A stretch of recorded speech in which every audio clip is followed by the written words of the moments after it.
नमस्कार दोस्तों, आप देख रहे हैं ए न्यूज़ टुडे। दोस्तों, मध्य प्रदेश में क्यों चिता पर लेटने को मजबूर हुए आदिवासी समाज के लोग? केन बेतवा का काला सच, अरबों का बजट और दांव पर लाखों जिंदगियां।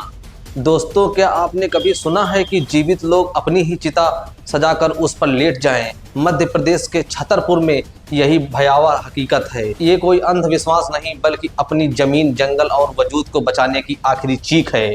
दोस्तों, ये मामला है केन बेतवा लिंक प्रोजेक्ट का। सरकार कहती है कि इससे बुंदेलखंड की प्यास बुझेगी, लेकिन इस विकास की कीमत कौन चुका रहा है?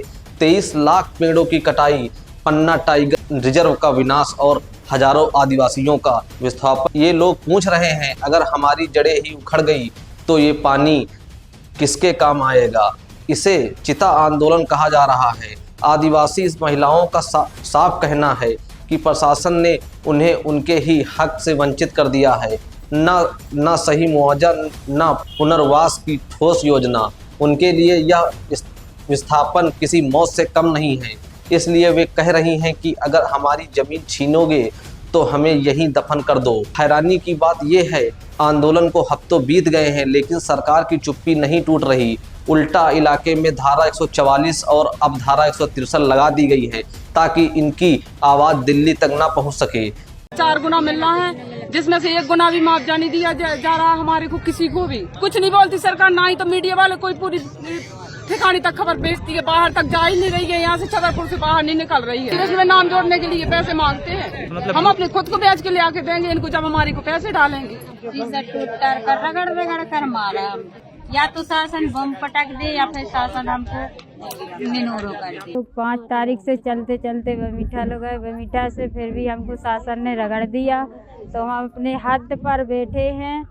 और 5 दिन हमारा चिता आंदोलन हुआ और 2 दिन हमने फिर खाव किया, शासन का कोई नहीं सुना। आज 9वें दिन हम मिट्टी के आंदोलन किया है। हम मिट्टी में चाहे मिल जाएंगे, अगले जब तक हमारा शासन हक नहीं देगा, जब तक हम कहीं नहीं जाएंगे। हमारा सब जगह जमीन सब छीन लाई गई है, कुछ नहीं है हमारा, भगा रहे हैं। हम अब यही मांग कर रहे हैं शासन से, हमारी ये पुरखों की जगह जमीन है, ये पेड़ पौधे हैं, इसने हमारा विकास चल रहा है, हमारा सब छीन लिया है। बोले हटो हटो, तुम्हारा कुछ नहीं है। क्यों हमारे पुरखों ने ये हमारा सब करा है, अब हम कहाँ जाएं? चिता में मर रहे हैं हम। हमारी मांगे पूरी करे, हमारे घर मकान बना के दें, जगह जमीन, हम यही चाहते हैं। जो हमारी मांग है तो हमारी पूरी करें। ना हम किसी की नौकरी चाहते हैं, ना कोई को बात करते, हमारी मांगे पूरी करें जितना हम चाहते हैं। ये हो रहा है कि शासन हमारा मुआवजा नहीं दे रही है और कहती है कि तुम्हारे घर गिराएंगे, तुमको भगाएंगे। क्या लोकतंत्र में विकास का मतलब सिर्फ बड़ी मशीनें और बांध है? क्या इस इंसानों और जंगलों की कोई कीमत नहीं? आज छतरपुर की मिट्टी लहू और आंसुओं से भीग रही है।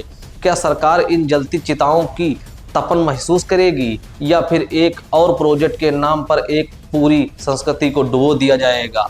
आप लोग क्या सोचते हैं, यह विकास या विनाश? दोस्तों, आपने देखा कि कैसे छतरपुर के आदिवासी अपनी कब्र खोद कर खड़े हैं, लेकिन बात करेंगे उस पॉलिटिक्स की जिसने इन्हें मौत के मुहावरे पर लाकर खड़ा कर दिया है। क्या केन बेतवा प्रोजेक्ट वाकई बुंदेलखंड को स्वर्ग बनाएगा, या ये सिर्फ ठेकेदारों और कारपोरेट्स की तिजोरी भरने का जरिया है?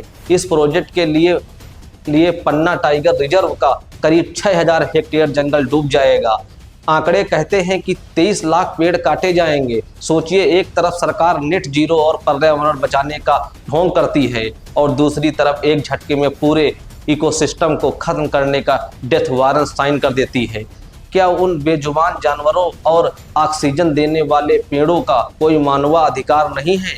सरकार कहती है कि मुआवजा दिया जाएगा, लेकिन इतिहास गवाह है, चाहे नर्मदा बचाओ आंदोलन हो या टिहरी बांध, आदिवासियों को कभी उनका पूरा हक नहीं मिला। छतरपुर के इन गांवों में रहने वाले लोग पूछते हैं, जिस जमीन पर उनके पूर्वजों की आत्मा बसती है, उसकी कीमत चंद रुपयों में कैसे लग सकती है? प्रशासन की फाइल में वे सिर्फ संख्या है, लेकिन हकीकत में वे इस धरती के असली रक्षक हैं। सरकार से सवाल है कि जब पर्यावरणविद चेतावनी दे रहे हैं कि केन नदी में खुद पानी कम हो रहा है, तो फिर ये 45,000 करोड़ का प्रोजेक्ट किसके लिए है? क्या ये प्रोजेक्ट प्यास बुझाने के लिए है या आने वाले चुनाव में वोट बटोरने के लिए? और सबसे बड़ा सवाल साहब, ये चुप्पी कब टूटेगी जब ये चिताएं वाकई जलने लगेंगी? ये लड़ाई सिर्फ छतरपुर की नहीं है, ये लड़ाई जल जंगल जमीन बचाने की आखिरी जंग है। अगर आज आप लोग चुप रहे तो कल कोई और बांध आपकी यादों को डुबो देगा। दोस्तों क्या सोचते हैं आप? कमेंट बॉक्स में जरूर बताएं।